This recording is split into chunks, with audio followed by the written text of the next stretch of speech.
ভাই একটু দেখে দিবেন, আমার জীবনে এই প্রথমবার বেতন পেয়েছি, তাই আমার মায়ের জন্য এটা নিয়ে যাচ্ছি। আপনি কোনো চিন্তা করবেন না, আমার দোকানের সবচেয়ে ভালো শাড়িটাই আপনাকে দিচ্ছি। আসলে এটা আমার মায়ের জন্য, সেই জন্য এত চেক করে নিতেছি, না হলে আমি এত চেক করে নিতাম না। আপনি একটু কষ্ট করে সব কিছু দেখে দিবেন, কিছু মনে করবেন না। আরে আপা, আমি সব কিছু দেখেই দিতেছি, আপনি কোনো চিন্তা করবেন না। তবে একটা কথা কি আপা, আপনার মতো মেয়ে হয় না যে নিজের মাকে এতটা ভালোবাসে। সত্যিই আপনার মতো মেয়ে প্রতিটা ঘরে ঘরে থাকা দরকার। দোয়া করবেন ভাই, যাতে আমি আমার মায়ের সেবাটা ঠিকমতো করতে পারি। আসলে আমার বাবা মারা গেছে, এখন আমার মায়ের আপন বলতে শুধু আমি আছি, আর আমার আপনজন বলতে শুধুমাত্র আমার মা আছে। তাই আমি আমার মায়ের মুখে একটু হাসি ফোটাতে চাই। দোকানদার নিহার পছন্দ করা একটা সুন্দর শাড়ি প্যাক করে দিল, আর নিহা সেটা নিয়ে হাঁটতে শুরু করে। বাসায় পৌঁছানোর পর তার মা তার দিকে এগিয়ে আসলেন। সে তখন তার মাকে জড়িয়ে ধরে প্যাকেটটা দিয়ে বলল, আম্মু, এই শাড়িটা তোমার জন্য। আমি এটা আমার প্রথম বেতন থেকে তোমার জন্য কিনে নিয়ে এসেছি। দেখো তোমার পছন্দ হয়েছে কিনা। তুই কি পাগল হয়ে গেছিস? আমার কি সেই বয়স এখনো আছে? এটা তুই আমার জন্য কিনতে গেলি কেন? তুই নিজের জন্য একটা কিছু কিনতে পারলি না? আম্মু, আজকে আমি আমার জীবনের প্রথম বেতন পেয়েছি, তাই এটা তোমার জন্য নিয়ে আসলাম। নিহার মা তখন তাকে জড়িয়ে ধরে বললেন, তোর বাবা আমাকে বারবার বলতো যে আমাদের মেয়ে অনেক ভালো কিছু একটা করবে। আমি সবসময় চেয়েছিলাম আমার যেন একটা ছেলে হয়, কিন্তু যখন তুই হলি তখন তোর বাবা আমাকে জড়িয়ে ধরে বলেছিল আমাদের মেয়ে আমাদের ছেলের থেকেও বেশি কিছু করবে, এবং তুই সেটা করে দেখিয়েছিস। এই কম বয়সে আমার মেয়ে ঢাকা বিশ্ববিদ্যালয়ে চাকরি করে, এটা বলতেই আমার গর্বে বুকটা ফুলে ওঠে।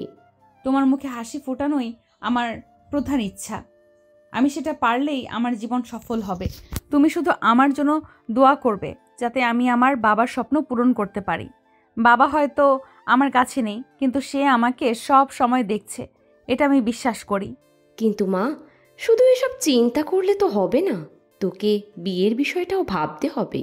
বয়স কম হয়নি তোর, এখন নিজের জীবনটা নিয়ে একটু চিন্তা কর। আর কতদিন আমাকে নিয়ে চিন্তা করবি? যতদিন আমার নিঃশ্বাস চলবে ততদিন আমি তোমাকে নিয়ে চিন্তা করব আম্মু। তুমি আমার সব কিছু। যদি তুমি না থাকতে তাহলে আমি এই পৃথিবীর আলো বাতাস দেখতে পেতাম না। তুমি আমাকে এই পৃথিবীতে নিয়ে এসেছো, এরপরে বাবা মারা যাওয়ার পর তুমি আমাকে আগলে রেখেছো। সবই তো বুঝলাম, কিন্তু নিজের জীবনটা তো এভাবে শেষ করে দিলে হবে না। আমি সিদ্ধান্ত নিয়েছি তোর বিয়ের ব্যবস্থা করব। তুই এটা নিয়ে কি বলিস? আম্মু, চাকরিতে জয়েন করার মাত্র 1 মাস পার হয়েছে।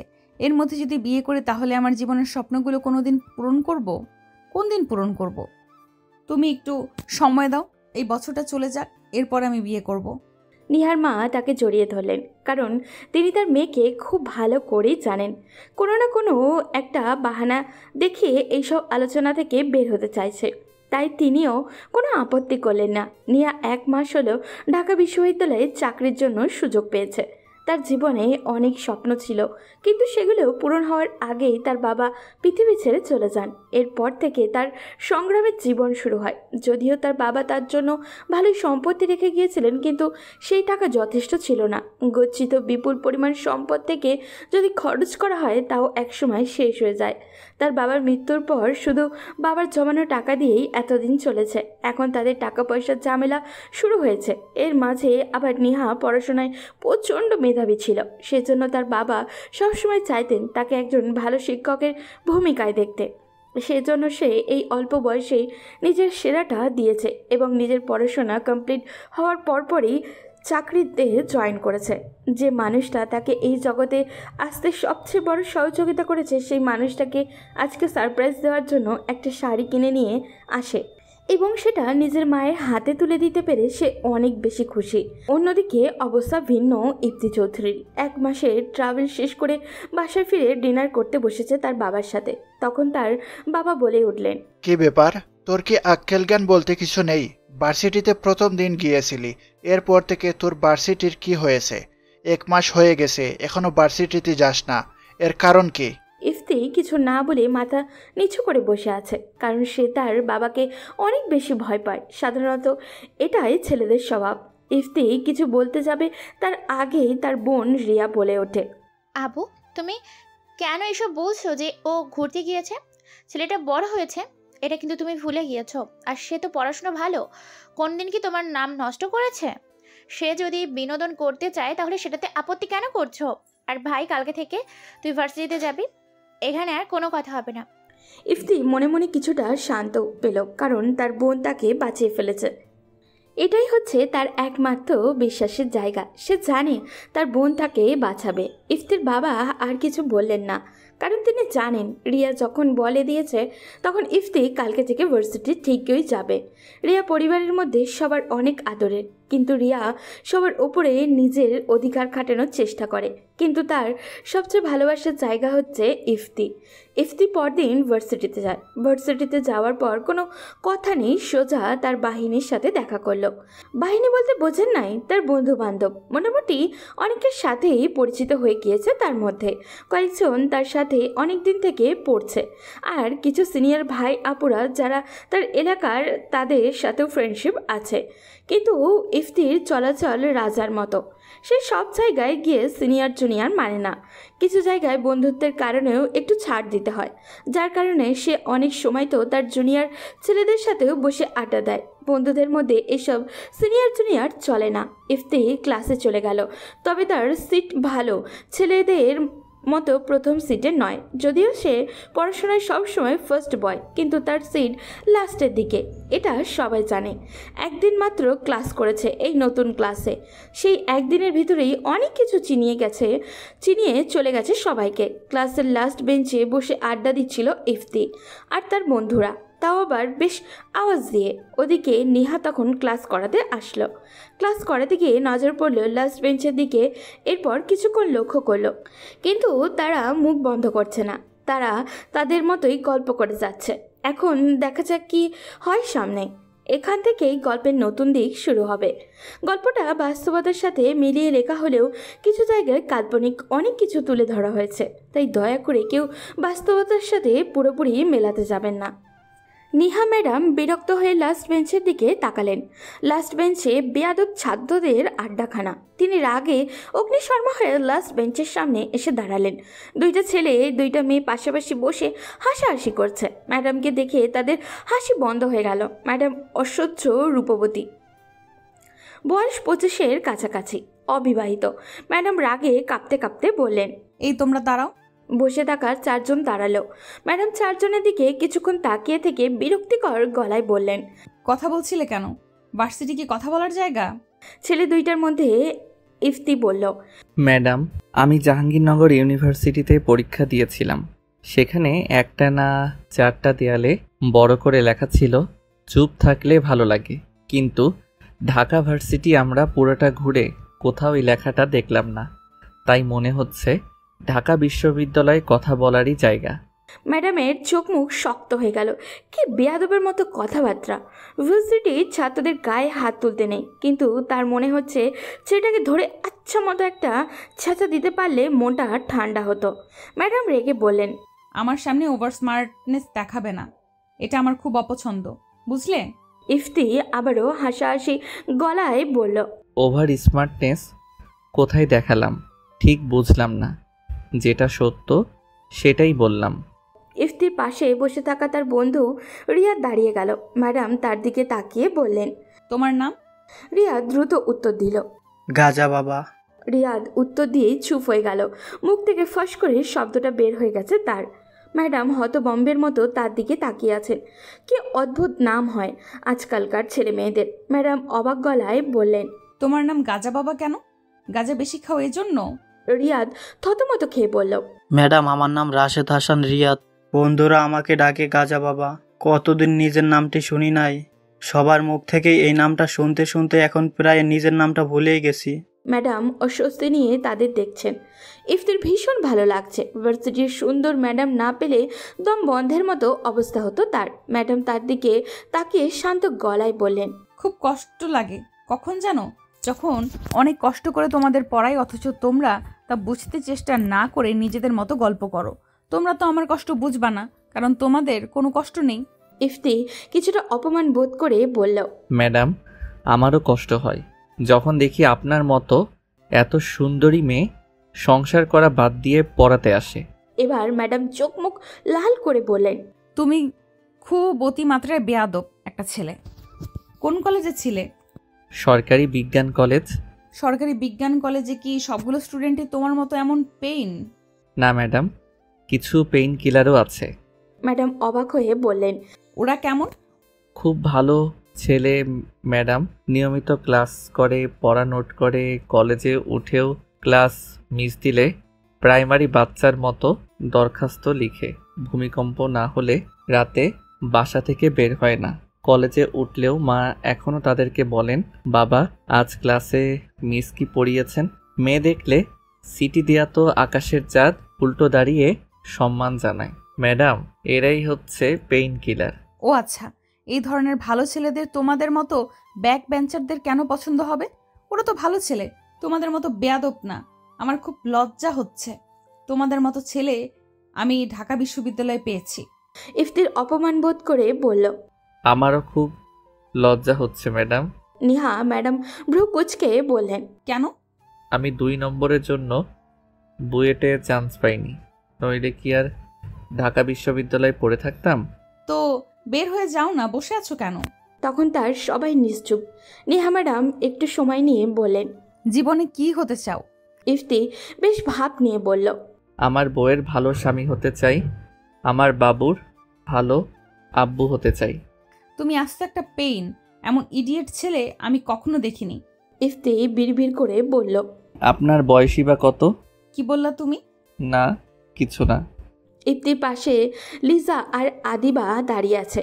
তারা ইফতির দিকে এমনভাবে তাকাচ্ছে মনে হচ্ছে যেন তার কারণেই দাঁড়িয়ে আছে, নিজেদের কোনো দোষই নেই। নিহা ম্যাডাম রাগে থরথর করে কাঁপতে কাঁপতে বললেন, তোমাকে 10টা প্রশ্ন করব, সবগুলোর উত্তর দিতে না পারলে তোমরা 4 জন সারা ঢাকা ভার্সিটি কানে ধরে হাঁটবে। ইফতি হাসি হাসি মুখ করে বলল। আর সবগুলোর উত্তর পারলে? নিহা ম্যাডামও হাসি মুখে ইফতির দিকে তাকিয়ে বললেন, আমি বই থেকে প্রশ্ন করব না, কোথা থেকে করব তাই ভেবে কুল পাবা না। আর তোমার মতো পেইন সবগুলোর উত্তর পারবে? হাসালে। যদি পারি। কথাটা আত্মবিশ্বাসের সাথে বলল ইফতি। নিহা ডোন্ট কেয়ার ভাব নিয়ে বলল, তাহলে তোমার 2টা ইচ্ছা পূরণ হবে। গোটা ক্লাস তাদের দিকে তাকিয়ে আছে, সবাই বেশ মজা পাচ্ছে। কৌতূহল জাগছে ইফতি কি চায় সেটা দেখার জন্য। ইফতি হাসি মুখে বলল, আমার প্রথম ইচ্ছে আপনার সাথে কক্সবাজার ডেটিংয়ে যাব, মেয়াদ 3 দিন। আর আর দ্বিতীয় ইচ্ছে আপনার ঠোঁটে চুমু খাবো। পুরো ক্লাস ইফতির কথায় হতভম্ব হয়ে গেল। ইফতি ভেবেছিল তার এই আবদারে ম্যাডাম ভয় পেয়ে যাবেন, কিন্তু তিনি ভয় পাননি। তিনি এক প্রকার ধরেই নিয়েছেন ইফতি তার কোনো প্রশ্নেরই উত্তর পারবে না। ইফতি তার ম্যাডামের সামনে দাঁড়িয়ে আছে। ম্যাডাম বললেন, প্রথম প্রশ্ন, সূর্য কোন দিকে ওঠে? পুরো ক্লাস হেসে উঠল। তাদের সবার আগ্রহের কেন্দ্রবিন্দুতে এখন ইফতি আর নিহা ম্যাডাম। ইফতি বাধায় পড়ে গেল। আসলে তো সূর্য কোন দিকে ওঠে? এত সহজ প্রশ্ন ম্যাডামের করার কথা না। নিশ্চয়ই এর মধ্যে কোনো রহস্য আছে। সহজ প্রশ্নের উত্তর সবসময় জটিল হয়, জটিল প্রশ্নের উত্তর সবসময় সহজ হয়। ইফতি হাসি মুখে বলল, সূর্য কোনো দিকে ওঠে না, সূর্য সূর্যের জায়গাতেই থাকে, শুধু পৃথিবীটাই ঘুরে যায়। নিহা ম্যাডাম হাসি মুখে বললেন। দ্বিতীয় প্রশ্ন, কোন কবির কবিতা ছাত্রাবস্থায় তার পাঠ্য বইয়ে চলে এসেছিল? এই প্রশ্নের উত্তর না পারলে বিপদ, কিন্তু উত্তরটা আমার জানা ছিল, বললাম কবি জসিমউদ্দিন। নিহা ম্যাডাম সরু চোখে তাকিয়ে বললেন, গুড বয়। তৃতীয় প্রশ্ন, কে বড়, বিল গেটস নাকি স্টিভেন জবস? ইফতি তো প্রশ্ন শুনে হতবাক হয়ে গেল, কারণ পৃথিবীর সবাই জানে বিল গেটস সবচাইতে বড় ধনী। কিন্তু ম্যাডাম যেহেতু এই প্রশ্ন করেছে, তার মানে এর মধ্যে নিশ্চয়ই কোনো কারণ আছে। ইফতি আর কিছু না ভেবে বলে দিল, স্টিভেন জবস। কেন? আমি যেহেতু স্টিভেন জবসের জীবন কাহিনী পড়েছি তাই জানা আছে, তাই আর কিছু না ভেবে বলে দিলাম। স্টিভেন জবস প্রায় 5 বছর পরিশ্রম করে একটা কম্পিউটার যার নাম থাকে ম্যাকিনটস বানায়, কিন্তু বাজারে ছাড়ার 1 মাস আগে ওই কম্পিউটারটা বিল গেটসকে দেখায়। সেইটা আবার বিল গেটস কপি করে নিজের নামে নিজের কোম্পানিতে বানায় এবং ম্যাকিনটস ছাড়ার 7 দিন আগে বাজারে ছাড়ে। তাই স্টিভেন জবস বড়। ইফতির প্রশ্নের উত্তর শুনে তো নিহা ম্যাডাম হতবাক। তাও ম্যাডাম স্বাভাবিকভাবে হেসে বললেন, গুড, ভালোই তো জানো দেখছি। ভয়টা কেন জানি উদা হয়ে গেল ইফতির। ইফতি নিজের উত্তরে নিজেই মুগ্ধ হয়ে গেল, সেখানে ম্যাডাম তো স্বাভাবিক। এরপর ইফতিকে 2টা রহস্যজনক প্রশ্ন করা হলো। ইফতি সবাইকে অবাক করে দিয়ে প্রশ্ন 2টির সঠিক জবাব দিল। এবার নিহা ম্যাডাম কিছুটা থমকে থেকে বললেন, এবার ষষ্ঠ প্রশ্ন, 6 থেকে 2 কেটে দিলে কত থাকে? ইফতি আবারও চিন্তায় পড়ে গেল। এ আবার কেমন প্রশ্ন? এমন প্রশ্ন তো বাপের জন্মে শুনেনি সে। তখন সে তার বন্ধু সাকিবের কথা মনে হলো। সাকিব কিছুদিন আগে এই প্রশ্ন এবং উত্তরটা বলে দিয়েছিল। ইফতি দ্রুত গতিতে বলল, 1 থাকে ম্যাম। ইফতির উত্তর শুনে সারা ক্লাস তো এসে অস্থির। ইফতি তো তখন ভয় হতে লাগলো, না জানি কি ভুল হয়ে গেল। নিহা ম্যাডাম তখন বললেন, কিভাবে হলো? তখন তো ইফতির কেঁদে দেওয়ার মতো অবস্থা হয়ে গেল। তার একটা টেকনিক মাথায় চলে আসলো। সে একটু দম নিয়ে বলল, ইংরেজিতে 6 লিখে যেহেতু 2টা কাটা লাগবে, তাই এস আর এক্সটা কেটে দিলে আই থাকে, যা রোমান সংখ্যায় 1। ইফতির এই উত্তর শুনে নিহা ম্যাডাম হাসতে শুরু করলো এবং বলল, বাহ, গুড বয়। এখন 7ম প্রশ্ন, বলো তো খরগোশ এবং তেলা পাখিকে কেন পেছন ফিরে তাকাতে হয় না? খরগোশ ও তোতা পাখিকে কখনো পেছন ফিরে তাকানোর দরকার হয় না, তার মাথা সোজা রেখেও পেছনের দৃশ্য দেখতে পায়। আচ্ছা ভালো, তো পরের প্রশ্ন বলো তো, মানুষ মহাশূন্যে গেলে তার তার শারীরিক কি পরিবর্তন ঘটবে? ইফতি বেশ অবাক হলো, কারণ মনে হচ্ছিল যেন তাকে যে কোনোভাবে আটকাতে চায় নেহা। ইফতিও থেমে থাকার পাত্র নয়, সাবলীলভাবে জবাব দিল, মহাশূন্যে গেলে মানুষ কিছুটা লম্বা হয়, সেখানে মাধ্যাকর্ষণ না থাকায় মেরুদণ্ডের উপর কোনো চাপ থাকে না, ফলে মেরুদণ্ডের দৈর্ঘ্য কিছুটা বাড়ে। ক্লাসের সবাই তাদের দিকে তাকিয়ে আছে। সবাই চাচ্ছে ইফতি যেন নিজে যায়। ইফতি নিহা ম্যাডামের জন্য খুব মায়া হচ্ছে, অন্যদিকে তাকে কাছে পেতেও ইচ্ছা করছে, আদর করতেও ইচ্ছা করছে। ক্লাসের সবাই এটাকে যৌনতা বলবে, কিন্তু ইফতি এটাকে বলবে ভালোবাসা। ইফতি ভালোবাসার কাঙাল, যৌনতার নয়। এবার লাস্ট প্রশ্ন। নিহা ম্যাডাম চারপাশে একবার তাকিয়ে নিলেন। ইফতির মতো ছেলে 9টা প্রশ্নেরই উত্তর পারবে তা তার জানা ছিল না। খুব সম্ভবত এখন তার ভেতরে অনুশোচনা বোধ হচ্ছে। এমন চ্যালেঞ্জ না নিলেও হতো। ইফতিকে 2টা থাপ্পড় দিয়ে ক্লাস থেকে বের করে দিলেও তো হতো। ইফতি নিহার ঠোঁটের দিকে তাকিয়ে আছে। ভীষণ মায়া হচ্ছে এই মেয়েটার জন্য। 3 দিন এই মেয়েটার হাত ধরে কক্সবাজার ঘুরে বেড়ালে মন্দ হয় না তার জন্য। নিহা ভয় পেয়ে যাচ্ছে, তার চোখে পানি জমে গেছে। নিহা ম্যাডাম কাঁপা কাঁপা গলায় বললেন, লাস্ট প্রশ্ন, বলো কোন প্রাণীর পায়ের টেস্ট রিসেপ্টর থাকে? ইফতি হতভম্ব। কথাটা গুরুত্ব নিয়ে মানুষ প্রশ্ন করতে পারে সে শুধু কল্পনা করছে, সেও কম কিসে। এখন তাকে থামিয়ে রাখা অসম্ভব, তাই বলল, প্রজাপতি কোনো খাবারের উপর বসলেই ওই খাবারটির স্বাদ অনুভব করতে পারে, কারণ প্রজাপতির টেস্ট রিসেপ্টর থাকে পায়ের তালুতে। ইফতি বোকার মতো দাঁড়িয়ে আছে, কারণ সে পুরো নিশ্চিত না এই ব্যাপারে। কিন্তু তাকে অবাক করে দিয়ে নিহা ম্যাডাম মাথা নিচু করে বললেন, কারেক্ট। কথাটা বলা মাত্রই পুরো ক্লাসে হইচই পড়ে গেল। সবাই তালি দিয়ে ইফতিকে শুভেচ্ছা জানালো। কেউ কেউ স্লোগানের মতো করে বলতে লাগলো, কিস কিস। ইফতির এই ক্লাসমেট তো বলেই ফেললেন, দোস্ত খালি হাতে তো যাবে, আসার সময় যেন বাবুটা চলে আসে। এই কথা শুনে তো নিহা কেঁদেই ফেলল। চোখ দিয়ে টপ টপ করে পানি পড়তে লাগলো। এটা দেখে ইফতির একটু মায়া হতে লাগলো, কিন্তু পরক্ষণেই ভাবলো এত কষ্ট, এতগুলো প্রশ্নের উত্তর দিল, তাই জিতার পরে পুরস্কার নেবে না, এটা কি করে হয়? নিহা ম্যাডাম জিতলে কি তাকে ছেড়ে দিত? তাকে নিশ্চয়ই কান ধরিয়ে সারা ক্যাম্পাস ঘোরাতে হতো। তাই সে পুরস্কার নিয়েই ছাড়বে। নিহা কোনোদিন ভাবে নাই যে তাকে এমন কিছু করতে হবে, তা আবার ছাত্রের সাথে, যে কিনা তার চেয়ে 3 বছরের জুনিয়র। আর বড় কথা হলো ছাত্র আর শিক্ষক থাকে বাবা আর সন্তানের মতো, কিন্তু ছাত্রের সাথে ম্যাডাম কিভাবে এইসব করবে, এটা ভাবতে লাগলো নিহা। ইফতি বিজয়ীর হাসি হেসে ম্যাডামের দিকে তাকিয়ে আছে। নিহা আগের মতোই মাথা নিচু করে আছে। কি ম্যাডাম, এখন তো আমি জিতে গেছি, সুতরাং শর্তগুলো আপনাকে পালন করতে হবে। শর্ত যখন দিয়েছি তা নিশ্চয়ই পূরণ করব। তবে বলুন কবে যাচ্ছি আমরা কক্সবাজার? তুমি যেদিন চাও সেদিন যাব। ঠিক আছে, তাইলে কালকেই যাওয়া যাক। ঠিক আছে, অ্যাজ ইউর উইশ। এই বলে নিহা ক্লাস থেকে বের হয়ে গেল। তখনই সবাই ইফতিকে ঘিরে নিল আর বলতে লাগলো, কংগ্রাচুলেশন ইফতি। সবাই ইফতিকে আর নিহাকে নিয়ে অনেক মজা করলো, কিন্তু ইফতি কিছু বলল না, কারণ ওইগুলা শুনতে তার অনেক ভালো লাগছিল।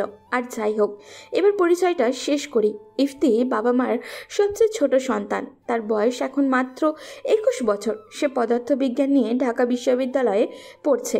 ইফতির ছোটবেলা থেকেই স্বপ্ন ছিল বড় আপুদের সাথে প্রেম করবে এবং ডেটিং করবে, বেশি ভালো লাগলে হয়তো বিয়েও করবে। তার একটু অনুশোচনা কাজ করছে ভিতরে ভিতরে। হাজার হলেও তো ম্যাডাম, তার সাথে কি এমন করা ঠিক হবে? পরে আবার ভাবতেছে, এগুলো ভেবে আমার কোনো কাজ নেই। আগে আমার স্বপ্ন পূরণ করি, তারপর অন্য কিছু নিয়ে ভাববো।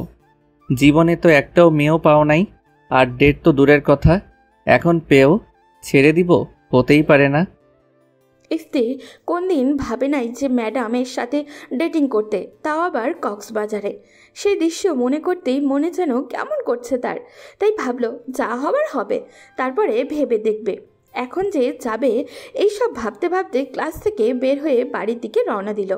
বাড়ি আসতেই ইফতির জানের জান মানে তার ছোট আপু রিয়া, যাকে ইফতি সবথেকে বেশি ভালোবাসে, সে আসলো। এসেই বলল, কি রে, আজ এত রাত্রে আসলি যে? কিছু হয়েছে? কিছু হয় নাই, আর তাড়াতাড়ি বাড়ি আসলাম কারণ কাল ডেটিংয়ে যাব, তাই প্যাকিং করতে তো হবে। তুই যাবি ডেটিংয়ে, আর আমি সেই কথা বিশ্বাস করব? 21 বছর বয়স হয়ে গেল, এ পর্যন্ত একটা মেয়ে পটাতে পারলি না, আর তুই কিনা যাবি ডেটিং? হ্যাঁ, এই তুই আমাকে হাসালি, আসল কারণ বল। আর কোথায় যাচ্ছিস সত্যি করে বল। সত্যি বলছি, 3 দিনের জন্য ডেট করতে যাব। আমি জানি তুই তোর বন্ধুর সাথে যাচ্ছিস। ভালোই বুঝছিস, এখন আমার প্যাকিং করা শুরু কর। এই বলে ফ্রেশ হয়ে একটু ঘুম দিল ইফতি। আর রাতে খাবার খাওয়ার পর তার আব্বুর থেকে অনুমতি নিয়ে নিল যাওয়ার জন্য।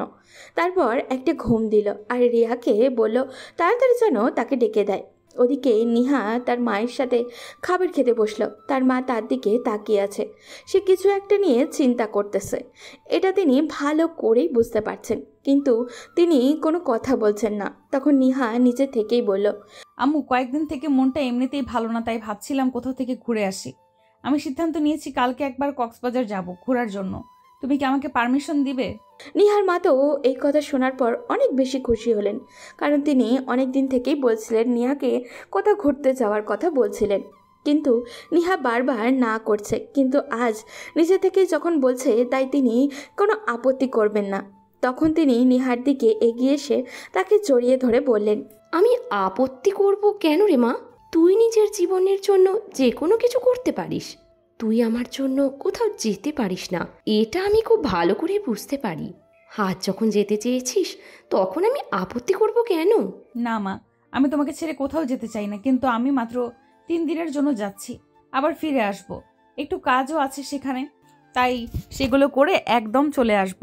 আর একটা কথা, তুমি তোমার নিজের খেয়াল রাখবে। আমি এই 3 দিন থাকবো না। তুমি নিয়ম করে ওষুধ খাবে। আমি না থাকার কারণে ওষুধ খাওয়া বন্ধ করবে না। তুমি তো জানোই তোমার কিছু হয়ে গেলে আমি বাঁচবো না, তাই নিজের প্রতি একটু খেয়াল রাখবে। আমার ব্যাপারে তোকে কোনো চিন্তা করতে হবে না। এখন তুই নিশ্চিন্তে যা, গিয়ে ঘুরে আয়। 3 দিন কেন, আরও বেশি কিছুদিন থাকতে পারিস, আমার কোনো আপত্তি নেই। না মা, এসে আবার ভার্সিটিতে যেতে হবে, এভাবে মিস দিলে চলবে না। তাই আমি 3 দিনই থাকবো। একটা জরুরি কাজ আছে, 3 দিনের ভেতরেই শেষ করে আবার ফিরে আসব। আচ্ছা ঠিক আছে, তাহলে কি কালকে সকালেই চলে যাবি? সকালে গেলে আমি তোকে ডেকে দিব, তুই কোনো চিন্তা করবি না। নিহা তার মাকে জড়িয়ে ধরে সেখান থেকে চলে গেল। তার অনেক মন খারাপ হচ্ছিল, কারণ সে কিছুতেই যেতে চায় না, কিন্তু সে যখন কথা দিয়েছে তাহলে সেটা তাকে পালন করতেই হবে। কিন্তু তার কাছে ব্যাপারটা অনেক অসহ্যকর মনে হচ্ছে।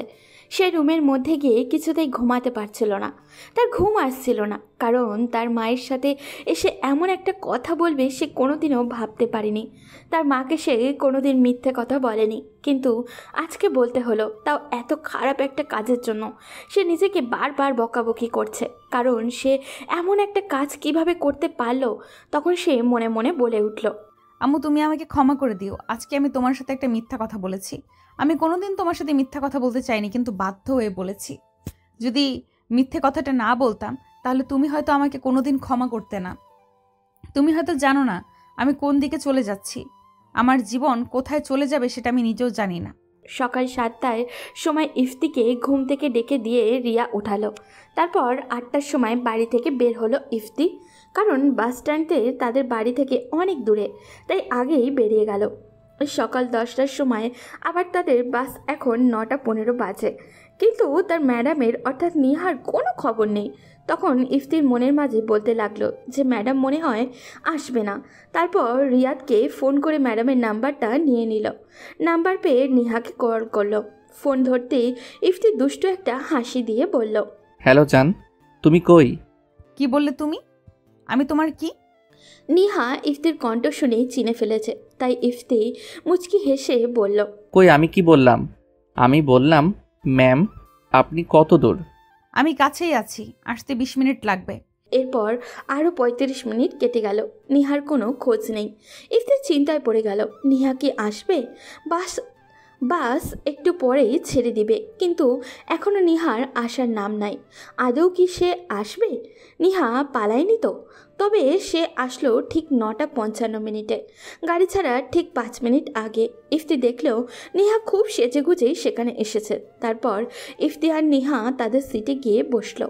নিহাকে জানলার পাশে বসতে দিয়ে ইফতি বলতে লাগলো, আচ্ছা ম্যাম, আপনার নামটাই তো জানা হয় নাই, তা আপনার নামটা কি? এই কথা শুনে যেন নিহা ম্যাডাম ইফতির দিকে অগ্নি দৃষ্টিতে তাকালো। তুমি কেমন ছাত্র যে শিক্ষকের নাম জানো না? আসলে ম্যাম আমি তো আপনাকে কালই প্রথম দেখলাম, তাই আর কি। তা নামটা বলুন না। আমার নাম হলো মাহিয়া আফরিন নিহা। সুন্দর নাম বটে। তা আপনার ফ্যামিলির সম্পর্কে একটু বলুন। হাজার হলেও আমার সাথে 3 দিন থাকতে হবে আপনাকে। আমার সম্পর্কে তোমাকে বলবো কেন? আমি যে আপনার সাথে 3 দিন থাকবো, তাই এটা জানা আমার কর্তব্য। বলো, আমার সম্পর্কে কি কি জানতে চাও? আপনার ফ্যামিলিতে কে কে আছে? কে কি করে? আমার ফ্যামিলিতে শুধু আমি আর মা থাকি। বাবা আমার ছোটবেলার বোন কার অ্যাক্সিডেন্টে মারা গেছে। বাবা যা রেখে গিয়েছিল সেটাই আমি আর মা চাকরি করে যা পাই তাই দিয়ে ভালোভাবেই চলে যাচ্ছে। আর আমার মা অসুস্থ অবস্থায় আছে। তা তোমার সম্পর্কেও কিছু বলো। আমি ইফতি। আমরা 2 ভাই 3 বোন। 2 বোনের বিয়ে হয়ে গেছে, বাবার বিজনেস আছে। আর আমি সবচেয়ে বেশি ভালোবাসি আমার ছোট বোনকে। বুঝলাম। ম্যাম একটা কথা বলি, রাগ করবেন না তো? যদি রাগ করার মতো কথা না হয় তো রাগ করব না। কালো শাড়িতে আপনাকে সেই রকম লাগছে, আর আপনি যেভাবে সেজেগুজে এসেছেন তাতে মনে হচ্ছে আপনি আপনার বয়ফ্রেন্ডের সাথে বেড়াতে যাচ্ছেন। কি বললে তুমি? তোমার সাহস তো কম নয়। তোমাকে আমি ভাগে পেয়ে নেই, তখন দেখাবো আমি কি জিনিস। ম্যাম আপনি কি আমাকে ভয় দেখাচ্ছেন? আমি তোমাকে ভয় দেখাবো কেন? সত্যি যা তাই বললাম। ইফতি পাশে সিটের একটা মেয়েকে দেখে মজা করে বলল, ম্যাম দেখেন মেয়েটা কি হট। তোমার লজ্জা করে না? আমি তোমার ক্লাসের শিক্ষক আর তুমি আমার সাথে এইসব কি ভাষায় কথা বলছো? ফাজিল একটা ছেলে তুমি। আমি ভাবছিলাম তুমি হয়তো একটু ভালো আছো, কিন্তু না, তুমি সম্পূর্ণ একটা ফাজিল ছেলে। এই কথাগুলো শুনে ইফতি মনে মনে বলতে লাগলো, হাই রে, কি করতে চাইলাম আর কি হয়ে গেল। সমাজ আমাকে নিয়ে কি ভাববে যে আমি এত খারাপ। নিজের ক্লাসের শিক্ষিকার সরলতার সুযোগ নিলাম। আমি কিন্তু কোনো কিস বা ডেটিং করার জন্য ওইখানে যাচ্ছি না। অনেক দিনের স্বপ্ন ছিল বড় কোনো আপুর সাথে কক্সবাজার বেড়াতে যাব, তাই পূরণ করলাম। আমি ছেলে, আমাকে এত খারাপ কথা বললে ম্যাডামকে সবাই কি বলবে? আর সে তো শিক্ষক, সে তাহলে কিভাবে সব ছাত্র ছাত্রীর কাছে মুখ দেখাবে? আর ভাবতে পারছি না কি করতে কি করে ফেললাম, কিছুই বুঝতেছি না। না হয় ম্যাডাম ভুল করে একটা চ্যালেঞ্জ করে ফেলছিল, তাই বলে আমি এমন জানোয়ারের মতো আচরণ করলাম। আমার এগুলো করা ঠিক হচ্ছে না। ইফতি গভীর মনোযোগ দিয়ে চিন্তা করছিল। এমন সময় নিহা ইফতিকে ডেকে বলল, শোনো, ওই হোটেলে গিয়ে কিন্তু ম্যাডাম বলে আমাকে ডাকবে না, না হলে অনেক খারাপ হয়ে যাবে। আর হ্যাঁ, পারলে 2টা রুম নিও। ঠিক আছে ম্যাডাম, আমার মনে থাকবে। এই বলে কখন যে ঘুমিয়ে পড়েছি নিজেই জানি না। আসলে টেনশন হলে তো এমনি অনেক ঘুম আসে, তাই আমারও আসলো। হঠাৎ ম্যাডামের ডাকে ঘুম ভেঙে গেল। আমি ঘড়ির দিকে তাকিয়ে দেখি 5টা বাজে। বললাম, কি হয়েছে ম্যাম? আর গাড়ি থেমে গেছে কেন? এত ঘুম থাকলে জানবে কেমন করে আমরা পৌঁছে গেছি? এবার নামো আর কোন হোটেলে যাবে তাড়াতাড়ি চলো, আমি খুব ক্লান্ত। ইফতি নিহাকে নামতে বলে নিচেও নেমে গেল আর ম্যাডামের থেকে পানির বোতলটা নিয়ে মুখটা ভালো করে ধুয়ে নিল। যেখানে নেমেছে ওইখান থেকে একটু দূরেই হোটেলটা অবস্থিত, তাই হেঁটেই গেল হোটেলের মধ্যে। পৌঁছাতেই ম্যানেজার তাদের দিকে তাকিয়ে হাসি মুখে বলল, good evening sir and ma'am. তা বলুন, আপনাদের আমি কিভাবে সাহায্য করতে পারি? আসলে আমাদের 2টা রুম লাগবে। আপনাদের এখানে আছে? সরি স্যার, আমাদের এখানে একটা মাত্র রুম খালি আছে, আপনারা চাইলে এটা নিতে পারেন। এই কথাগুলো শুনে তো নিহা মনে আকাশ থেকে পড়ল। ইফতি নিহার দিকে তাকিয়ে বলল, যখন একটা রুম খালি আছে তো ওই একটা রুম নিয়ে নেই, কারণ আমি খুব ক্লান্ত, আমার বিশ্রাম নেওয়া দরকার। এই কথা শুনে নিহা ইফতির দিকে অগ্নি দৃষ্টিতে তাকালো, যা দেখে ইফতি ভয় পেয়ে গেল। নিহাকে ইফতি আর কিছু জিজ্ঞাসা না করেই ম্যানেজারকে বলল যে ওই রুমটা আমাদের দেওয়ার জন্য। তারপর চাবি নিয়ে রুমের দিকে গেল দুইজন। রুম নাম্বার ছিল 89, যা ছিল 3য় তলায়। ইফতি নিহাকে নিয়ে লিফটে উঠে 3য় তলায় গেল। তারপর চাবি দিয়ে রুম খুলে রুমের মধ্যে ঢুকলো দুজন। এতক্ষণ নিহা ইফতির সাথে একটা কথাও বলে নাই, শুধু রাখে কটমট করছে। সাপ যেমন ছোবল দেওয়ার আগে করে, নিহাও অমনভাবেই করছে। মনে হচ্ছে ইফতিকে এক্ষুনি ছোবল দিবে। ইফতি ওইদিকে কান্না দিয়ে বিশ্রাম নেওয়ার জন্য বিছানায় গা এলিয়ে দিতে যাবে, এমন সময় নিহা বলে উঠল, এই বেয়াদব ছেলে, টাকা আমার, সব কিছু আমার, আর তুমি তোমার মতো চলবে? আমার টাকা দিয়ে এটা কখনোই হবে না। যতই খারাপ ব্যবহার করুন না কেন, এই এক বেডেই একসাথেই থাকতে হবে, তাছাড়া আর কোনো উপায় আপনার কাছে নাই। আমি ঘুমাবো তোর মতো ফকিন্নির সাথে? কি যোগ্যতা আছে তোর? এই কথা শুনে ইফতির একটু মন খারাপ হয়ে গেল আর বলল, হ্যাঁ ম্যাম, ঠিক বলছেন। তোর মতো কুত্তা আমি জীবনেও দেখি নাই, যে তার নিজের ক্লাস টিচারের সরলতার সুযোগ নিয়ে। ছি ছি ছি। আমি কিভাবে আপনার সরলতার সুযোগ নিলাম? আপনি নিজেই তো শর্ত দিয়েছিলেন, আর আমি শুধু নিজেকে রক্ষা করার জন্য বলেছিলাম। এই বলে ইফতি ফ্রেশ হতে চলে গেল আর নিহা অপেক্ষা করতে লাগলো ইফতি কখন বের হবে। আর হ্যাঁ, ইফতি যদিও ধনী পরিবারের ছেলে, কিন্তু তার এই একটা ভালো দিক রয়েছে, সে সবসময় গরিবের মতো থাকতে ভালোবাসে। 15 মিনিট পর ইফতি বের হলো আর বলল, এই রুমের যা ভাড়া হয় তার অর্ধেক আমি দিব। আর হ্যাঁ, আপনি আপনার টাকায় চলবেন আর আমি আমার টাকায় চলবো। এই কথা শুনে নিহা কিছু না বলে একটা কালো রঙের শাড়ি নিয়ে ফ্রেশ হতে গেল। ইফতির প্রিয় কালার সবুজ, আর লাল হলেও কালো রঙের শাড়ি তার অন্যরকম ভালো লাগে। নিহা ম্যাম ফ্রেশ হতে যাওয়া দেখে ইফতি একটু ঘুমিয়ে পড়ল। কতক্ষণ হবে সে জানে, তবে না নিহা তাকে ডেকে ঘুম থেকে ওঠালো। কি হয়েছে? এমন ষাঁড়ের মতো ডাকছেন কেন? কি আর হবে, তুমি যদি বেডের সব জায়গা দখল করে রাখো, আমি কোথায় বসে বিশ্রাম নিব? তুমি নিচে শুয়ে ঘুমাও। এক্সকিউজ মি, এই রুমের অর্ধেক ভাড়া আমি দিব, সো অর্ধেক বেডও আমার, তাই আমি অর্ধেকে ঘুমাবো আর আপনি অর্ধেকে। ইফতির এই কথা শুনে তো ম্যাডাম সেই রেগে গেল, যেমন গরম তেলে পানি দিলে যা হয় আর কি, সেই রকম নিহারও হলো। তারপর ইফতি আর কিছু না বলতে পেরে রাগে গজগজ করতে করতে রুম থেকে বের হয়ে গেল। ইফতি ভাবলো হয়তো খাবার খেতে গেছে, তাই সে আবার ঘুমোতে চেষ্টা করলো, কিন্তু পারল না, তাই বাধ্য হয়েই বাইরে চলে গেল। বাইরে গিয়ে তো ইফতি অবাক, পার্টি হচ্ছে। আরও অবাক হলো যখন দেখলো তার ম্যাডাম অর্থাৎ নিহাকে। সে বোকার মতো তাকিয়ে আছে। নিহা অপরিচিত অনেক ছেলে মেয়েদের সাথে মদ খাচ্ছে। নিহা ইফতিকে আর চোখে দেখে মদ খাওয়ার গতিবিধি পেয়ে গেল। সে ইফতিকে দেখে কমপক্ষে আরও 5-6 প্যাক খেয়ে নিল। ইফতি কেবল অবাক হচ্ছে, সে ছেলে হয়ে ওইগুলো পছন্দ করে না, আর উনি মেয়ে হয়ে ওইগুলো খাচ্ছে।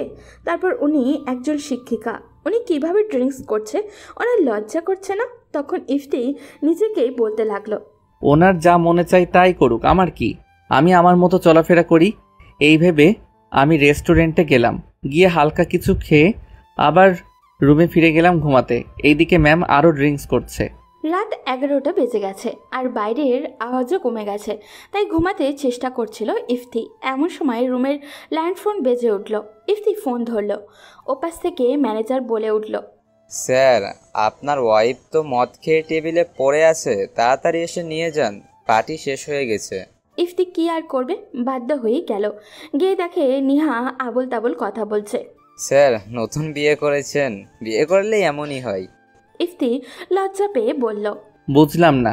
স্যার, আপনাদের মাঝে মধ্যে ঝগড়া হয়, আমার তো প্রতিদিনই হয়, অনেক কষ্টে রাগ ভাঙ্গাই। বুঝলাম। হাইরে, নতুন বিয়ে করলে এমনই হয়। এখন রুমে নিয়ে গিয়ে এক ফাইল ওষুধ দিয়ে দিন, দেখবেন সব ঠিক হয়ে যাবে। ইফতি বেশ লজ্জায় পড়ে গেল। আর কি করবে, নিহাকে কোলে করে রুমে নিয়ে আসলো। তারপর ওনাকে যেই মাত্র বেডে শোয়াবে এমন সময় নিজের গা আর ইফতির গা ভরে বমি করে দিল। এই দেখে ইফতির রাগে ফায়ার হয়ে গেল। নিহা তার নিজের পরনে থাকা শাড়িসহ ইফতির জামা কাপড় নষ্ট করে দিয়েছে। এখন যদি ওইগুলা না পারলে তো নিহা অসুস্থ হয়ে যাবে আর পরে তাকেই টানতে হবে। তাই পাল্টানোর সিদ্ধান্ত নিয়ে নিল ইফতি। মনে মনে ভাবল, আমি করব নাকি অন্য কাউকে ডেকে এনে চেঞ্জ করাবো। ম্যানেজারকে কল করে একজন মহিলা স্টাফকে ডাকলাম। দেখলাম আমার প্যান্ট শার্টও নোংরা হয়ে গেছে। এখন যেহেতু গ্রীষ্মকাল, তাই রাতে অনেক গরম লাগছিল। কিছু না ভেবে শাওয়ার নিয়ে একটা তোয়ালে পরে সোফায় ঘুমিয়ে পড়লাম। ইফতি ভাবল তোয়ালে পরে সোফায় ঘুমিয়ে যাবে। নিহা যেহেতু তার ম্যাডাম, তার সাথে তো এমন কাজ করা যাবে না যে তার সাথে ইফতি এক বিছানায় ঘুমাবে। এতটা খারাপ ছেলে ইফতি না, আর কোনো দিনও ছিলও না। তাই আর কিছু না ভেবে সোফায় তোয়ালে পরে ঘুমিয়ে পড়ল সে। হঠাৎই ইফতির ফোন বাজার আওয়াজে ঘুম ভেঙে গেল। তাড়াতাড়ি করে ফোনটা হাতে নিয়ে দেখে রিয়াদ ফোন দিয়েছে। তখন তাই মনে মনে ওর 14 গোষ্ঠীকে উদ্ধার করে তারপর ওর ফোনটা ধরল। কিরে দোস্ত, কি অবস্থা? ডেটিং কেমন চলছে? শালা গাজা বাবা, এইটা শোনার জন্য তুই আমার ঘুম ভাঙালি? না রে ভাই, প্রোটেকশন নিতে ভুলে যাস না। সেফটি ছাড়া কোনো কিছু করলে কিন্তু ফেসে যাবি। শালা দাঁড়া, আমি আগে আসি, তারপরে তোরে আমি প্রোটেকশন দিয়ে কি করা লাগে ভালো করে বোঝাবো। আরে ভাই, রাগ করিস কেন? এখন নিশ্চয়ই ম্যাম মানে ভাবের বুকের উপরে মাথা রেখে কথা বলছিস।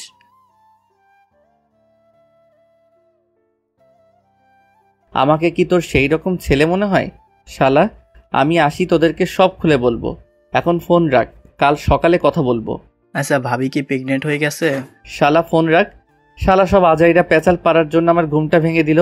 আর কোনো মতেই চোখ দুইটা বন্ধ করতে পারলাম না। কিন্তু আমি না চাইতেও ম্যাডামের দিকে হঠাৎ চোখ চলে গেল। চোখ যেতে না যেতেই আমি তৃতীয়বারের মতো ক্রাশ খেলাম। ঘুমন্ত অবস্থায় ম্যাডামকে যা লাগছিল বলে বোঝাতে পারবো না। মনে হচ্ছিল পৃথিবীর যত মায়া আছে সব ম্যাডামের চোখে। তখন ইফতি ভাবতে লাগলো, সে যদি তাকে বিয়ে করে তাহলে সমাজ কি ভাববে। এটা ভাবতে ভাবতে কখন যে ঘুমিয়ে পড়েছে তা সে নিজেও জানে না। সকাল 6টায় ইফতির ঘুম ভাঙল। সে ওঠার ঠিক 5 মিনিট পর নিহা ম্যামও উঠল। তাই ইফতি নিহাকে এই 5 মিনিট ভালোভাবে দেখতে পারল। নিহা ঘুম থেকে উঠে প্রথমে ইফতিকে দেখলো। তাকে দেখে কেমন যেন করলো, কারণ ইফতি যে তোয়ালে পরে ঘুমিয়েছিল। তারপর যেই না ড্রেসের দিকে তাকালো, তখনই মনে হলো তাদের রুমে একটা হাইড্রোজেন বোমা ফাটার মতো চিৎকার দিল নিহা আর বলতে লাগলো, হায় আল্লাহ, আমার সব শেষ, আমার সব দেখে ফেলেছে। রাতে কি জানি এই ছেলে করেছে আমার সাথে। আমাকে আর কেউ বিয়ে করবে না। কেউ বিয়ে না করলে আমি তো আছি।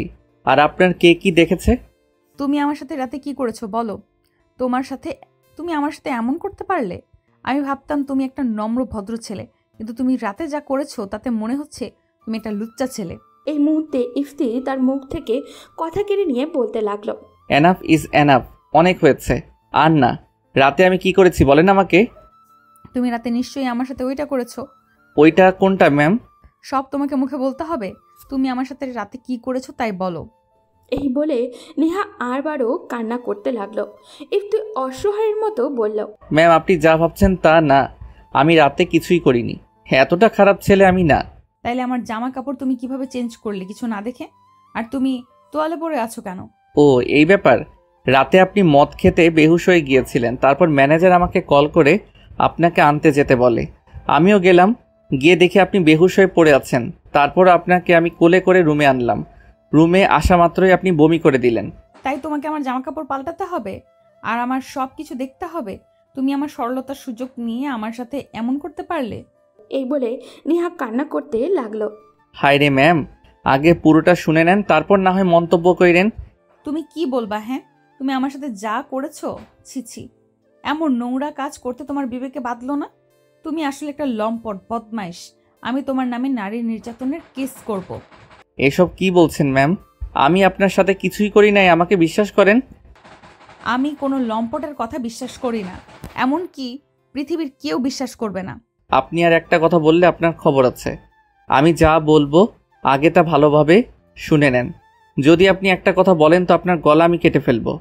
ইফতির কথা শুনে ম্যাম ভয় পেয়ে গেল আর একটা শান্ত মেয়ের মতো বেডের উপরে বসে পড়ল। তারপর ইফতি বলতে শুরু করলো। রাতে যখন ওই অবস্থায় আপনি আমার গায়ে বমি করে দিলেন, তখন আমি হোটেলের কেয়ারটেকারকে ফোন করে সব বলি এবং একজন মহিলা এসে আপনার কাপড় চোপড় পাল্টিয়ে দিয়ে গেল। তখন রাত ছিল বলে আমি আর নতুন কোনো জামা কাপড় বের না করে একটা তোয়ালে পরে সোফার উপর ঘুমিয়েছিলাম। আর আমার কথা যদি বিশ্বাস না হয় তাহলে ম্যানেজারের কাছে ফোন করে জেনে নিন এখনই। এই বলে ম্যানেজারের কাছে ইফতি ফোন করলো। তারপর নেহাকে বলল। সব শুনেন উনি কি বলে। ম্যানেজার সব কিছু বলল। ম্যানেজারের কথা শুনে নেহা জিহ্বায় কামড় দিয়ে বসে পড়ল। তারপর ইফতি আবারও বলা শুরু করলো, কিন্তু এবার প্রতিশোধ নেওয়ার জন্য নেহা ইফতিকে যা বলল তার চেয়ে 3 গুণ ফেরত দেওয়ার জন্য বেশ রেগেই বলল। আপনি আমাকে যা বলছেন, যদি আপনি আমার ম্যাডাম না হয়ে অন্য কোনো মহিলা হতেন তো দেখতেন আমি কি করতে পারি। নেহা নিশ্চুপ, কি বলবে সে। এরই মধ্যে ইফতি আবার বলল, আমি যদি ইচ্ছা করতাম তাহলে রাতে আমার ভিতরে থাকা শয়তানটাকে জাগ্রত করতে পারতাম, আর তখন আপনাকে শেয়ালের মতো করে চিবিয়ে খেতে পারতাম, কারণ তখন আপনি বেহুশ ছিলেন। তাই আমি যাই করতাম আপনার কিছুই মনে থাকতো না, কিন্তু আমি তা করিনি। আমার ঘরেও মা বোন আছে, কিন্তু আপনি আমাকে যা বলছেন এই জন্য আমি আপনাকে কোনো দিন ক্ষমা করব না। আপনার মধ্যে কোনো মহিলা বা একজন শিক্ষিকার গুণ নেই। যদি থাকতো আপনি আমার সাথে এখানে আসতে পারতেন না। আপনি একজন নির্লজ্জ মহিলা।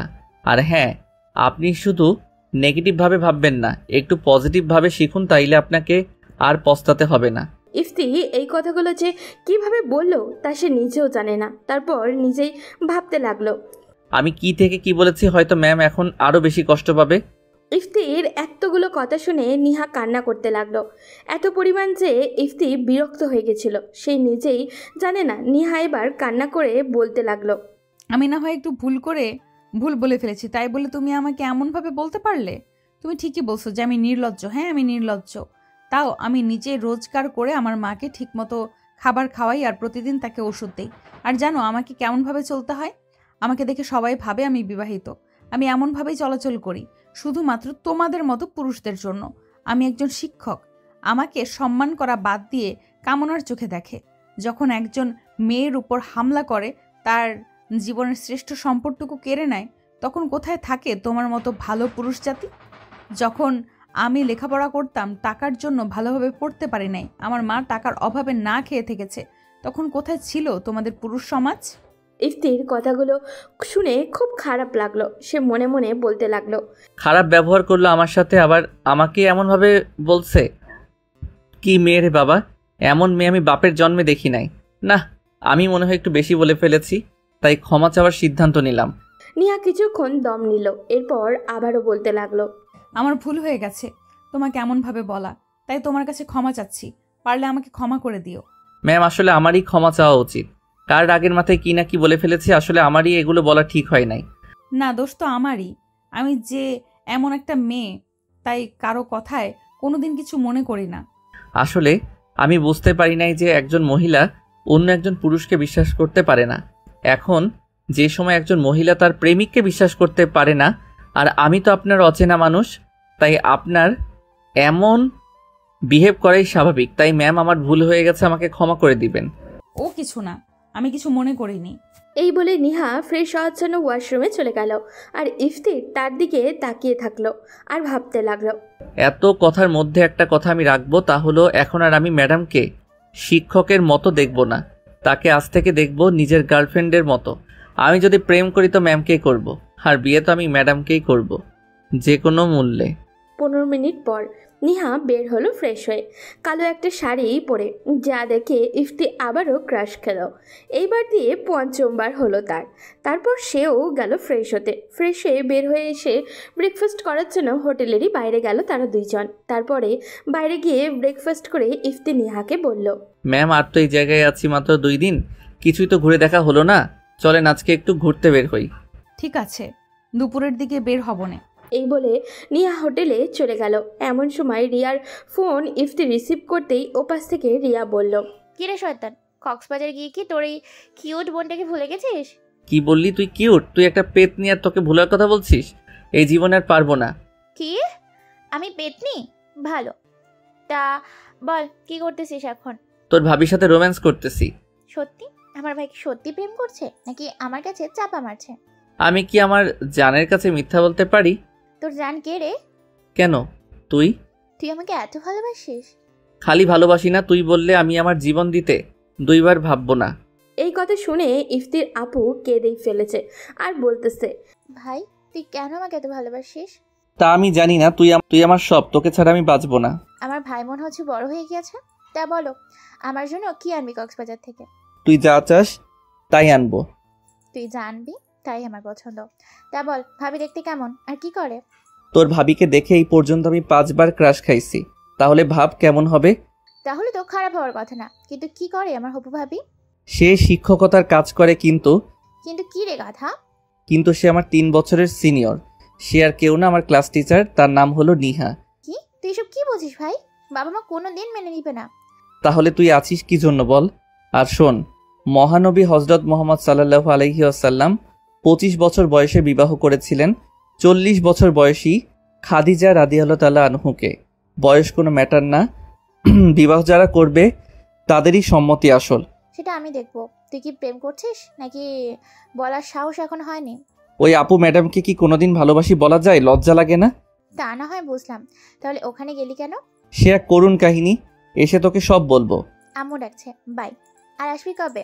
ঠিক আছে, রাখছি। লাভ ইউ আপু। লাভ ইউ ভাই। ইফতি নিজের আপুর সাথে কথা বলার পর মনে পড়ল আজ গাজা বাবার সাথে কথা বলা হয় না, তাই নিজে থেকেই কল করলো গাজা বাবাকে, অর্থাৎ রিয়াদকে। কিরে গাজা বাবা, কি অবস্থা, কি করিস? শালা আমার আবার অবস্থা, তুই ম্যামকে নিয়ে ডেটিং করছিস আর আমি শালা গার্লফ্রেন্ডের হাতে প্যারা খেতে খেতে শেষ। তুই তাড়াতাড়ি আয়, নাইলে মিম আমাকে প্যারা দিতে দিতে মেরে ফেলবে।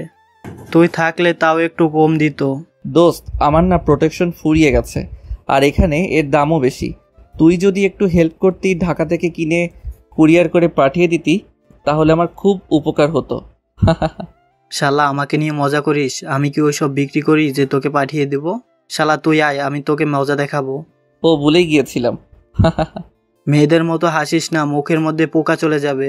তা বল, কেমন কাটছে সময় দোস্ত? তোর আর মিমের যেমন সময় কাটতেছে, আমার তার চেয়ে খারাপ। জানিস দোস্ত, আমি একটা মেয়েকে ভালোবেসে ফেলেছি আর তাকেই বিয়ে করব। কি? তুই আর প্রেম? আমার বিশ্বাস হচ্ছে না।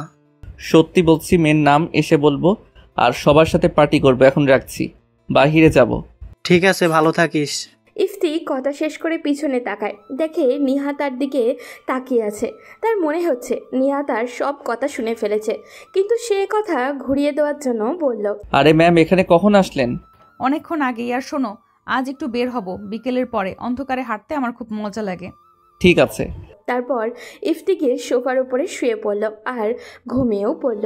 বিকেলে নিহার ডাকে ঘুম ভেঙে গেল। এই ছেলে আর কত ঘুমাবে?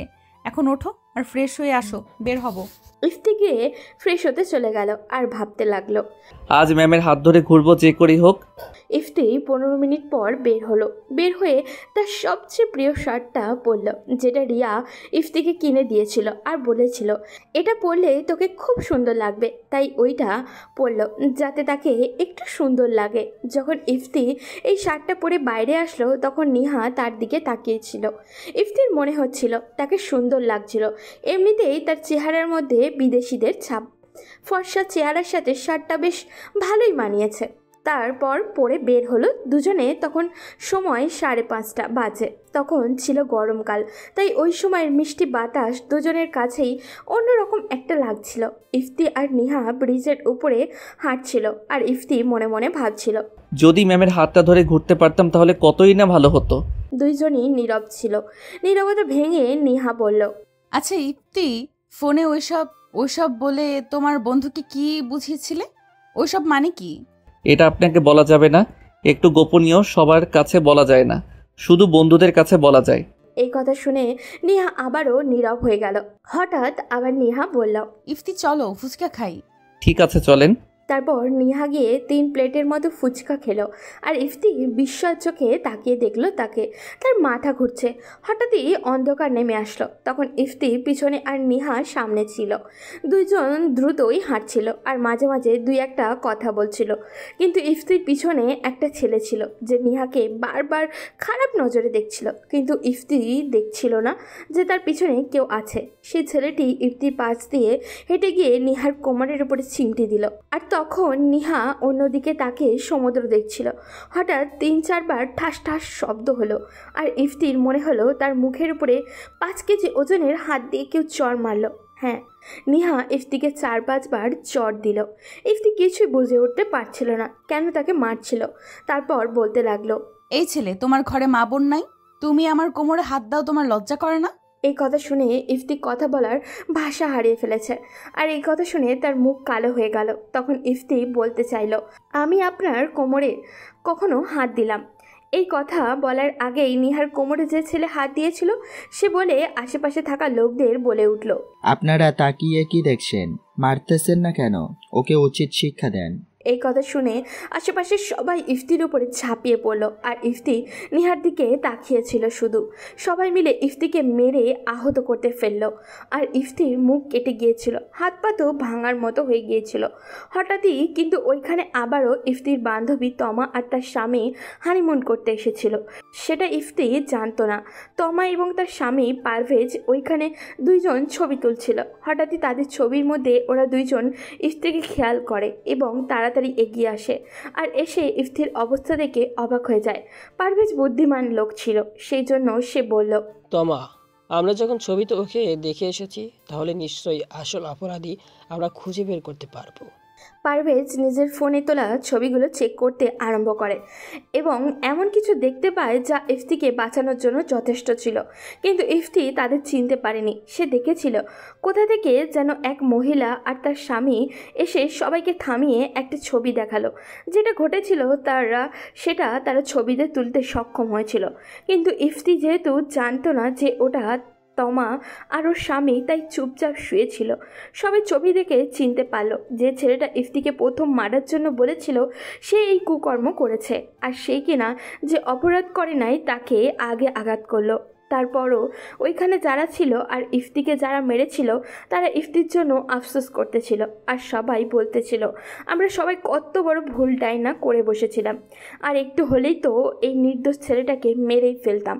এমন সময় যে ছেলে এমন কাজ করেছে সে পালাতে চায় আর সবাই তাকে ধরে গণপিটুনি দেওয়ার আরম্ভ করে। বোঝেনি তো গণপিটুনি কেমন পিটুনি হয়? সেই ছেলেকে তো আধমরা করে ফেললো সবাই। তখন তমা নিহাকে উদ্দেশ্য করে বলতে শুরু করলো, কিন্তু ইফতি তখন তাকে চিনতে পারেনি। আপনি কেমন মেয়ে, হ্যাঁ, যে অপরাধ করে তাকে কিছু বলতে পারেন না, আর যে অপরাধ করে না তাকে এভাবে মার খাওয়াতে পারেন? আপনি একটা মেয়ে মানুষ নাকি অন্য কোনো জগতের এলিয়েন? নিহা নিশ্চুপ। কী বা বলবে, সব কিছু গোলমেলে হয়ে গেছে। তাকে কিছু বলতে না দেখে তমা আরও রেগে গিয়ে বলল, কাকে আমি কি বলছি? আপনি একটা রাক্ষসী। জাস্ট গো টু হেল নাও।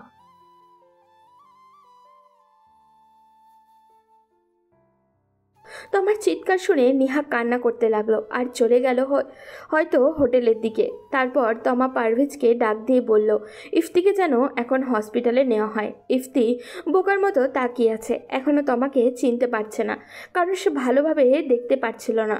তার আর কিছু মনে নেই। ইফতির দেহ নিস্তেজ হয়ে পড়তে লাগলো, তাকাতে পারছিল না।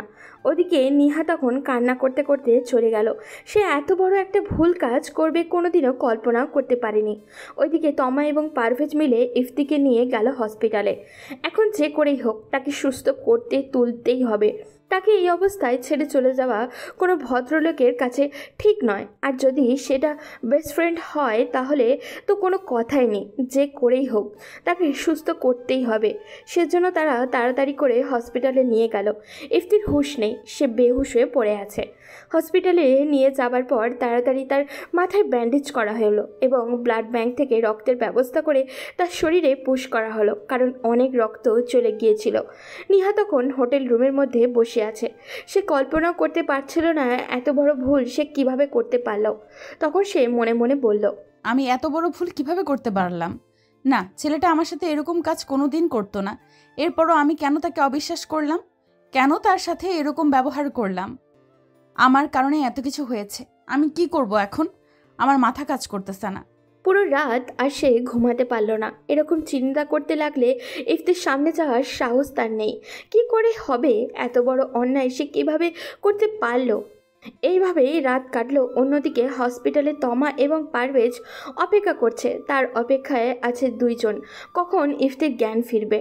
তারপর যখন ইফতির হুঁশ ফিরল তখন নিজেকে আবিষ্কার করলো একটা বন্ধ অন্ধকার ঘরে। একটু নড়তেই খুব ব্যথা অনুভব করলো তার শরীরে। হাত পা নাড়াতে পারছিল না, নাড়ালেই ব্যথা পাচ্ছিল। তখন সে খেয়াল করলো তার মাথাটা অনেকটা ভারী হয়ে গেছে। যখন মাথায় হাত দিতে নিল দেখলো তার মাথা সাদা নরম সুতা দিয়ে বানানো ব্যান্ডেজ করা। তখন তার মনে পড়তে লাগলো তার সাথে ঠিক কী ঘটেছিল। মনে পড়তেই নিহার প্রতি ইফতির ঘৃণা বেড়ে গেল। মনে হচ্ছিল তাকে এখন হাতের কাছে পেলে যে কী করতো তা সে নিজেও জানে না। তখন ইফতি মনে মনে বলতে লাগলো, আপনাকে শাস্তি পেতে হবে ম্যাম, আমি আপনাকে কোনোদিন ক্ষমা করব না। এসব ভাবতে ভাবতে যেই দরজার দিকে তাকালো তখন দেখলো দরজা কেউ একজন খুলতেছে আর তাই আলো আসছে। তখন ইফতি ভাবতে লাগলো, আমাকে এখানে কে আনলো? আর যারা আমাকে ওই মারের হাত থেকে বাঁচিয়েছে তারা কে? হঠাৎ করে কেউ একজন বলে উঠল, কেমন লাগছে এখন ইফতি? ইফতির কাছে কণ্ঠটা খুব চেনা চেনা লাগছে, কিন্তু ধরতে পারছে না এটা কার কণ্ঠ। আবার মুখে আলোতে দেখতেও পারছিল না। এমন সময় সেই মহিলা বলে, কিরে, এত তাড়াতাড়ি আমাকে ভুলে গেল ইফতি? এবার ইফতি চিনে ফেলল যে এটা তমা ছাড়া আর কেউ হবে না। সেই তমা যে ইফতির হাই স্কুল লাইফের সবচেয়ে কাছের বন্ধু ছিল। দুইজন দুইজনকে ছাড়া একদিনও থাকতে পারতো না। ভাগ্যের কি পরিহাস! এসএসসি পরীক্ষার পর দুইজন এক কলেজে ভর্তি হয়েছিল, কিন্তু কলেজ শেষ করে ইফতি চান্স পায় বিজ্ঞান কলেজে আর তমা পায় রাজশাহীতে। তারপর যোগাযোগ হয়নি দুজনের মধ্যে। তখন ইফতি কল্পনা থেকে বের হয়ে এসে বলল, তোকে কি কোনোদিন ভোলা যাবে রে ফকিন্নি? যাক, তুই তাও আমাকে মনে রেখেছিস, ভালো। তা বল, এখানে কি হয়েছে যার জন্য সবাই তোকে মারলো? তারপর ইফতি তমাকে খুলে বলতে থাকে সব কিছু, আর তমা ইফতির এইসব কথা শুনে হাসতে থাকে। এরপর পারভেজ আসলে তমা ইফতির সাথে পরিচয় করিয়ে দেয়। আর এদিকে নিহা মানে ইফতির ম্যাম রুমে এসে শুধু কান্না করছে আর ভাবছে সে আসলেই কাজটা ঠিক করে নাই। শুধু শুধু তার জন্য এমন মারটা ছেলেটাকে খেতে হলো। নিহা বিড়বিড় করে কান্না করে বলে, তার কাছে তো অনেক বড় অপরাধী হয়ে গেছি, তার কাছে আমি ক্ষমা চাইবো। সে কি আমাকে ক্ষমা করবে? আর অন্যদিকে ইফতি আর তমা গল্প করছে। এত গল্প করছে যে ইফতি ভুলেই গেছে তার শরীরটা ব্যথা। কিছু সময় পর পারভেজ রুমে আসলো, কিন্তু ইফতি তো তাকে চিনে না, শুধু সামান্য নামটা জেনেছে একটু আগে। এরপর পারভেজ একটা কলের কারণে বাইরে চলে গিয়েছিল। তাই তমা ইফতিকে উদ্দেশ্য করে বলে, দোস্ত, ইনি হলো পারভেজ, আমার মানে ইয়ে হয়। বুঝলাম ইনি পারভেজ, কিন্তু দোস্ত মানে কিরে, এটার অর্থ তো আমি বুঝতেছি না। তুমি কিছু বুঝো না তাই না? তুমি তো কচি খোকা, তুমি তো ফিডারে দুধ খাও তাই না, শালা ফাজিল। সত্যি দোস্ত, আমি জানি না মানে কি। আর আমার এখন একটাও গার্লফ্রেন্ড হয় নাই, তাই আমি এখনো কচি খোকা। দেখ, আমি কিন্তু এবার রেগে যাব। রাখবি ভালো কথা, আগে বল মানে কি? দোস্ত, আমি আত্মসমর্পণ করলাম, আমি তোর কাছে হেরে গেলাম। ঠিক আছে শোন, এই হলো পারভেজ, তোর দুলাভাই হয়। আর পারভেজ, এই হলো আমার এক সময় বেস্ট ফ্রেন্ড। এতক্ষণ পারভেজ বেচারা খেলা দেখার দর্শকের মতো ইফতি আর তমার ঝগড়া দেখছিল। আগে বলবি তো ইনি আমার দুলাভাই? বলেই ইফতি হাত এগিয়ে দিল। পারভেজও হাত এগিয়ে দিলেই দুইজন হ্যান্ডশেক করলো। Nice to meet you my dear brother in law. Thank you my dear brother in law. এই বলে ইফতি আর পারভেজ হাসতে লাগলো। পারভেজ আর তমা এখানে 3 দিনের জন্য বেড়াতে এসেছে। তারা আজ চলে যাবে রাজশাহীতে। আজ না গেলে আবারও পারভেজও চাকরিটা আবার চলে যেতে পারে। তমা মন খারাপ করে ইফতির দিকে তাকিয়ে বলল, দোস্ত আমি কিভাবে যে কথাটা বলি, আসলে দোস্ত আমাদের আজ সন্ধ্যে 7টায় গাড়ি, নইলে কাল পারভেজ গিয়ে অফিস ধরতে পারবে না, তাই আমাকে যেতে হবে। তুই কিছু মনে করিস না? আরে না, কি আর মনে করব, তোরা যা, কোনো সমস্যা নাই। আমার তো কিছুই হয়নি, সকালের মধ্যেই ঠিক হয়ে যাব। সব তো বুঝলাম, কিন্তু এখন তোর কাছে থাকবে কে?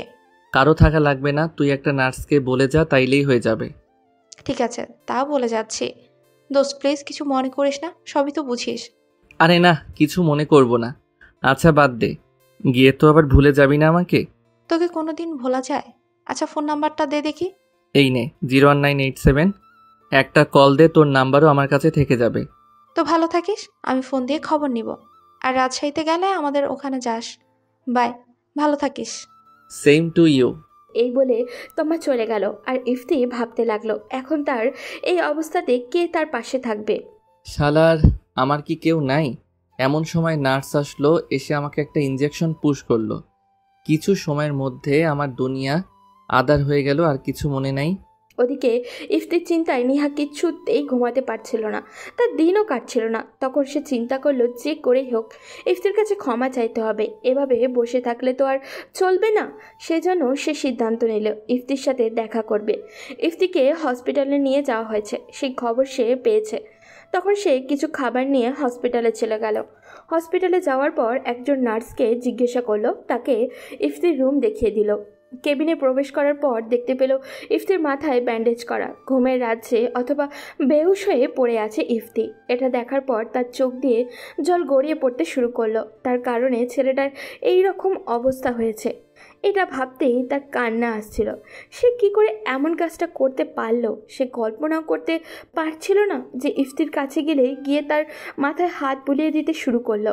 তারপর নিজের অজান্তেই কান্না করে বলে উঠল, ইফতি কি নেহাকে ক্ষমা করবে? ছাত্র আর ম্যাডামের সম্পর্ক কোন দিকে মোড় নেবে? তাদের মাঝেও কি জন্ম নিচ্ছে এক অজানা ভালোবাসা? এই রহস্যময় প্রেমের গল্প এখানেই শেষ নয়। পরবর্তী পর্ব দেখতে এখনই চ্যানেলটি সাবস্ক্রাইব করে রাখুন। আর কেমন লাগলো আজকের পর্ব সেটা কমেন্টে জানাতে ভুলবেন না। আপনাদের প্রতিটি কমেন্ট আমাদের জন্য অনুপ্রেরণা। কমেন্ট যত বেশি, পরবর্তী পর্ব তত দ্রুত আপলোড দিব।